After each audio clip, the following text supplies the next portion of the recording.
I went to Alaska a couple weeks ago and had a really cool trip.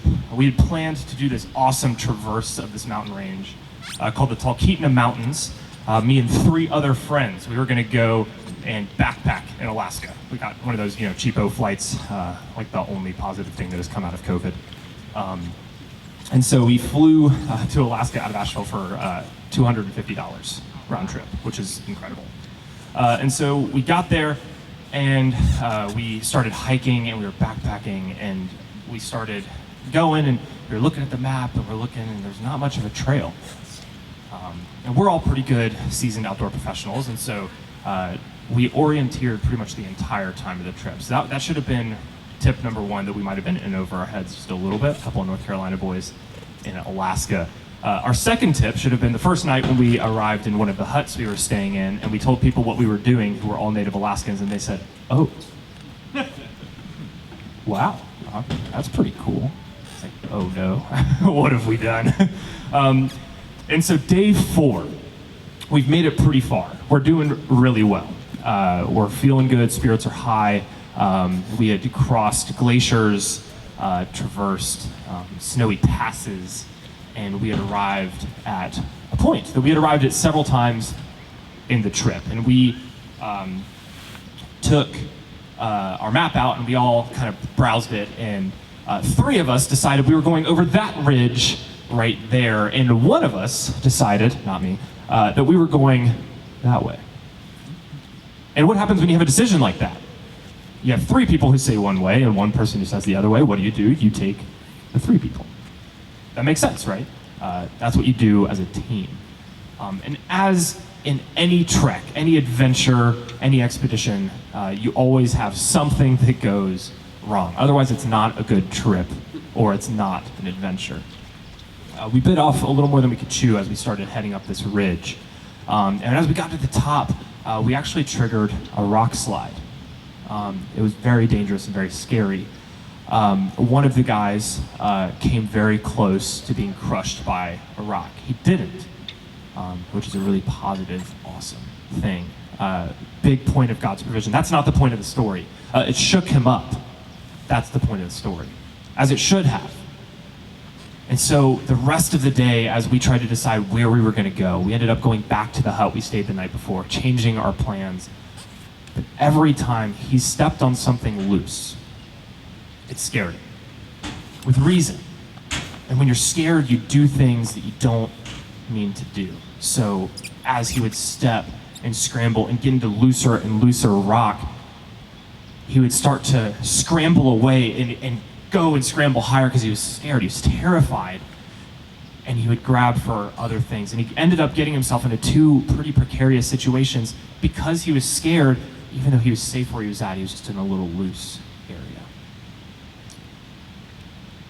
Man, I hate using a mic. I just want to move around. I'm a big mover. The book of Matthew is an awesome story where Jesus feeds the 5,000. It's not that story. We're not going to talk about that. But right after that, Jesus feeds the 5,000, he does something else incredible.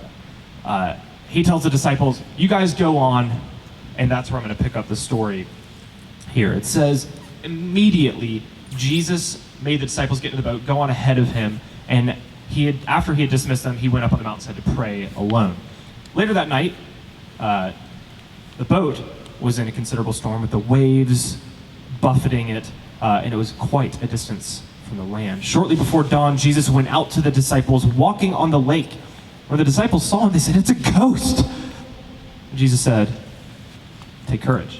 It is I. Do not be afraid." What a cool thing to hear from the Lord. And Peter says, "Lord, if it is you, tell me to come out to you on the water." "Come," he says. And then Peter got down from the boat, walked on the water, and came towards Jesus. But when he saw the wind, he was afraid, and he began to sink.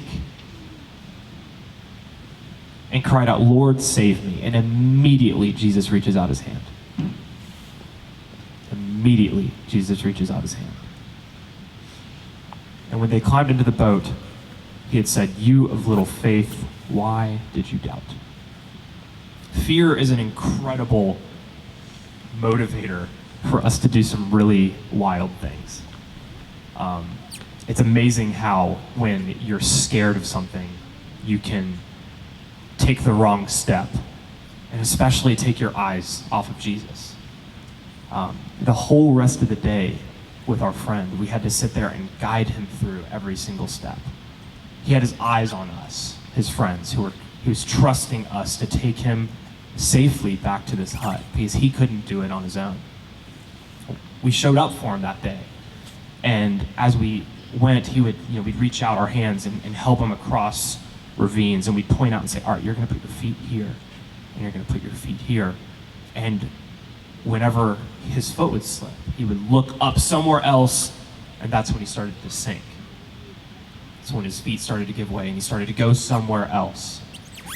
And we look back to us, we were able to guide him back. It's this incredible picture, and it immediately reminded me, wow, isn't that what we do every single day when we're following the Lord? And like most people, squirrel, I'm over there, and we falter. The Bible is clear, though. Immediately, Jesus reaches out his hand. An incredible story of grace from a Savior who is so loving and excited for us to come to him and look to him and guide us, that even when we sink, he's there to pick us up and catch us.